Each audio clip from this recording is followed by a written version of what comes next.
السلام علیکم ورحمۃ اللہ وبرکاتہ۔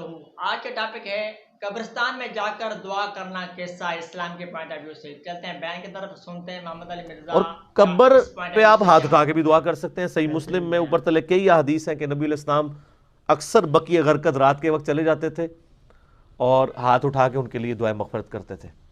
حتیٰ کہ ایک حدیث میں تو آتا ہے، عائشہ کہتی ہیں حضور میرے ساتھ لیٹے ہوئے تھے تو آپ نے گمان کیا میں سو گئی ہوں، صحیح مسلم میں حدیث ہے، تو چپکے سے آپ علیہ السلام اٹھے اور قبرستان چلے گئے، اور کہتی ہیں میں بھی پیچھے پیچھے بھاگتی ہوئی گئی کہ نبی علیہ السلام کہیں دوسری بیوی کے پاس نہ چلے گئے ہوں۔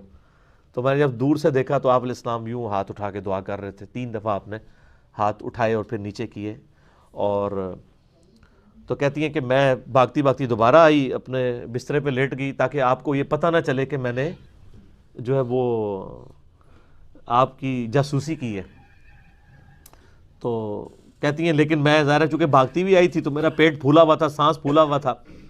نبی علیہ السلام واپس آئے اور آپ نے فرمایا کہ عائشہ تم نے گمان کیا کہ اللہ اور اس کا رسول تمہارے ساتھ خیانت کریں گے؟ کہ یا رسول اللہ میں نے تو یہ سمجھا آپ کسی اور بیوی کے پاس چلے گئے ہوں گے۔ تو آپ نے فرمایا کہ جب میں تیرے ساتھ لیٹا تو اس وقت جبرائیل علیہ السلام میرے پاس آئے اور انہوں نے کہا کہ اللہ تعالیٰ کی وحی ہے اور اللہ آپ کو حکم دیتا ہے کہ آپ اہل بقیع کے لیے جا کے دعا کریں۔ ہائے ہائے ہائے، بقیع والے کتنے خوش نصیب ہیں کہ اللہ اپنے فرشتے جبرائیل کے ذریعے اپنے محبوب کو کہہ رہے کہ ان کے لیے دعا کریں۔ سر دعا تو وہاں پہ بھی ہو سکتی تھی، قبر پہ جا کے، تو قبر پہ جا کے دعا کرنا یہ سنت ہے۔ نبی علیہ السلام کی صحیح مسلم کے اندر حدیث موجود ہے، میں نے تمہیں پہلے قبروں پہ جانے سے منع کیا تھا کیونکہ نئی نئی قوم جاہلیت سے پھری تھی، اب میں تمہیں حکم دیتا ہوں کہ قبروں پہ جاؤ تاکہ آخرت کی یاد آئے۔ قبروں پہ، مزارات پہ جانے سے تو آخرت کی یاد نہیں آتی، دنیا بھی برباد ہوتی ہے اور آخرت بھی برباد ہوتی ہے۔ جو کچھ وہاں پہ ہو رہا ہے آپ دیکھ رہے ہیں میڈیا کے اوپر، یعنی مزارات کے اوپر کس کس طریقے سے یعنی لوگوں کے ساتھ سلوک ہوتا ہے، کئی عورتیں اغوا ہو جاتی ہیں۔ تو قبروں پہ جاؤ تاکہ آخرت کی یاد آئے۔ تو نبی علیہ السلام خود بھی قبرستان جایا کرتے تھے، حتیٰ کہ جو آپ کے آخری خطبات بخاری مسلم میں آتے ہیں وہ تو آپ نے خطبہ بھی قبرستان میں دیا ہے۔ اہل بقیع کے اوپر آپ نے جا کے نماز جنازہ پڑھی، بڑی رکت انگیز حدیث ہے۔ عقبہ بن عامر کہتے ہیں میں نے آخری دفعہ اللہ کے نبی کو ممبر پہ دیکھا اپنی وفات سے 1 مہینہ پہلے، انہوں نے 8 سال کے بعد غزوہ احد کے شہداء کے، تو غزوہ احد ہوا ہے 3 ہجری میں، 8 اور 3 11 ہجری میں، اور 11 میں ہی آپ کی ربیع الاول کے مہینے میں وفات ہوئی ہے۔ تاریخ تو کنفرم نہیں لیکن مہینہ کنفرم ہے۔ تو عقبہ بن عامر کہتے ہیں نبی علیہ السلام نے فرمایا کہ اللہ کی قسم میں، یہ بخاری مسلم دونوں میں حدیث ہے، میں نے کربلا والے ریسرچ پیپر میں ڈالی ہے کہ میں اس وقت بھی اپنا حوض کوثر دیکھ رہا ہوں، اللہ تعالیٰ نے آپ کے سامنے سے پردے ہٹا دیے، اور فرمایا یہ میرا اس وقت جو ممبر ہے یہ حوض کوثر پہ لگا ہوا ہے، میں تمہارا پیش رو ہوں، یعنی میں آگے آگے جاؤں گا تم نے میرے پیچھے آنا ہے، اور میں تمہاری وہاں پر گواہی دوں گا، یعنی جو اہل ایمان تھے۔ فرمایا مجھے اپنے بعد یہ خطرہ نہیں کہ تم شرک کرنے لگو، لیکن مجھے یہ ڈر ہے کہ تم میرے بعد دنیا کی محبت میں پڑ جاؤ گے، اور اس کے بعد پھر تم دنیا کی محبت میں ایک دوسرے کو قتل کرو گے، اور پھر تم بھی اسی طریقے سے تباہ و برباد کر دیے جاؤ گے جس طرح اگلی قومیں۔ اور یہی ہوا ہے حضور کی وفات کے، آپ دیکھیں 30 سال کے بعد یہ قتل و غارت شروع ہو گیا، اور کس لیول تک وہ گیا۔ تو آپ علیہ السلام نے یعنی پہلے فرما دیا تھا کہ یہ سب کچھ ہوگا، اور بتایا اس لیے کہ لوگ یعنی اس سسٹم کا حصہ نہ بنیں، اس سے بچیں۔ تو آپ علیہ السلام وہاں پہ خطبہ دے رہے ہیں، اور یہ بڑا انٹلیکچوئل خطبہ ہے جو قبرستان کے اندر ہوا ہے۔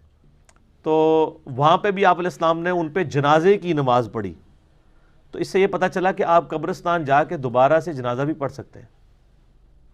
اکثر لوگوں کو یہ شک پڑ جاتا ہے کہ جی وہ رشتہ داروں کے پریشر کی وجہ سے بعض اوقات جنازہ کسی ایسے مولوی سے پڑھاتے ہیں جنہیں مغرور آیا ہوتا ہے، پھر ہم سے لوگ رابطہ کر رہے ہوتے ہیں کہ جی کیا کریں، جنازے کا مزہ ہی نہیں آیا، تو ہم انہیں کہتے ہیں جا کے قبرستان دوبارہ جنازہ پڑھ لیں۔ آپ کسی کی والدہ فوت ہوئی، کسی کا والد فوت ہوا، کسی کا بھائی فوت ہوا، تو قبرستان جائیں، قبر کو سامنے رکھ کے قبلہ رخ ہو جائیں آپ، اور جنازہ قبرستان پہ جا کے دوبارہ پڑھیں، نبی علیہ السلام سے ثابت ہے، اور اس میں آپ دعائیں مانگیں تسلی سے۔ آپ بے شک 15 منٹ کا جنازہ پڑھیں، وہاں نہیں آپ کو کوئی کہے گا جی ساتھ جلدی کرو ٹائم ہو گیا، تو ایسے بھی کیا جا سکتا ہے، بعد میں جا کے جنازہ بھی پڑھ سکتے ہیں، دعا بھی کر سکتے ہیں، اس سے ثابت ہے۔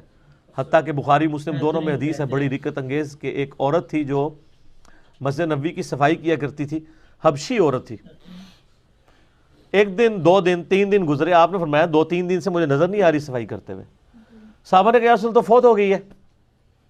اور ہم نے آپ کے آرام میں خلل سمجھتے ہوئے رات کے وقت فوت ہوئی تھی تو ہم نے اس کو جنازہ پڑھ کے دفنا دیا. آپ فرمایا مجھے کیوں نہیں بتایا؟ ہائے ہائے حریص علیکم بالمؤمنین رؤوف الرحیم صلی اللہ علیہ وآلہ وسلم. فرمایا مجھے اس کی قبر پہ لے جاؤ. صحابہ کرام قبر پہ لے گئے. وہاں جا کے آپ نے نماز جنازہ دوبارہ پڑھی، حالانکہ جنازہ پہلے ہو چکا تھا. اور پھر آپ جب واپس پلٹے تو آپ نے فرمایا کہ یہ قبریں اندھیروں میں ڈوبی ہوئی تھی، اللہ نے میرا جنازہ پڑھنے کی برکت سے ان قبروں کو نور سے بھر دیا. سبحان اللہ. لیکن اس کا ایک بڑا تلخ پہلو ہے کہ نبی علیہ السلام کے مبارک زمانے میں بھی ایسے لوگ تھے کہ جن کی قبریں اندھیرے میں ڈوبی ہوئی تھیں، اور ظاہر وہ مسلمان ہی تھے. کافر کی قبر میں تو نبی کے جنازہ پڑھنے سے نور تو نہیں جا سکتا، کیونکہ سورہ توبہ کے اندر ہے کہ آپ 70 دفعہ بھی دعا کریں ہم ان کو نہیں بخشیں گے، کیونکہ اللہ تعالیٰ نے شرک تو نہیں معاف کرنا. اس کا مطلب وہ مسلمانوں کی قبریں تھیں. تو آج کے مسلمان کس چکر میں بیٹھے ہوئے ہیں کچھ بھی ہیں تیرے محبوب کی امت سے ہیں؟ بڑا خطرناک معاملہ ہے. یہ بھی رزلٹ نکلتا ہے. دوسرا یہ بھی رزلٹ نکلتا ہے کہ نبی علیہ السلام قبر میں حاضر و ناظر نہیں ہوتے ہیں. ورنہ آپ تو جب آپ کو بتایا گیا فوت ہوگی تو آپ فرماتے ہیں ہاں مجھے پتہ چلا ہے، میں 3 دن پہلے اس کی قبر میں گیا تھا، میرے بارے میں سوال ہوا تھا. تو آپ علیہ السلام کو تو نہیں پتہ تھا. تو یہ من گھڑت عقیدے لوگوں نے بنائے ہوئے. قبر میں سوال ہوتا ہے لیکن کوئی تصویر نہیں دکھائی جاتی، اس میں کوئی الفاظ ہی نہیں ایسے. تو بہرحال یہ قبرستان جا کے دعا کرنا، مردوں کے لیے دعا کرنا، یہ نبی علیہ السلام نے اس کو مشروع کیا ہے.